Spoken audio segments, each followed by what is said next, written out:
Welcome to Man Does Tech, where I solve the problems you didn't even know you had. In this video, I will show you how to change your Mazda CX-5 key battery. First, gather your tools. You'll need a small flathead screwdriver and a fresh CR2025 battery. Having these ready makes the process smooth and quick.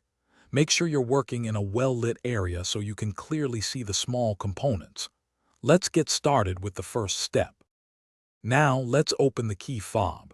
Look for a small slot on the side of your key fob, usually near the keyring attachment. Carefully insert your small flathead screwdriver into this slot. With a gentle twist, you can pry the two halves of the fob apart. Be careful not to use too much force to avoid damaging the plastic casing. Once the key fob is open, you'll see the old battery. Take note of which way the positive side, usually marked with a plus sign, is facing before you remove it. Gently pop out the old battery. Now, take your new CR2025 battery and insert it into the slot, ensuring the positive side is facing up, just like the old one. This ensures proper function. Finally, it's time to reassemble your key fob.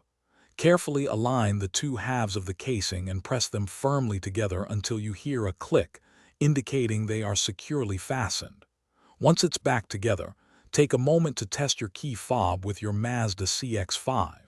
Make sure all buttons are working correctly. You've successfully changed your battery. Thanks for watching. If you found this helpful, don't forget to like and subscribe.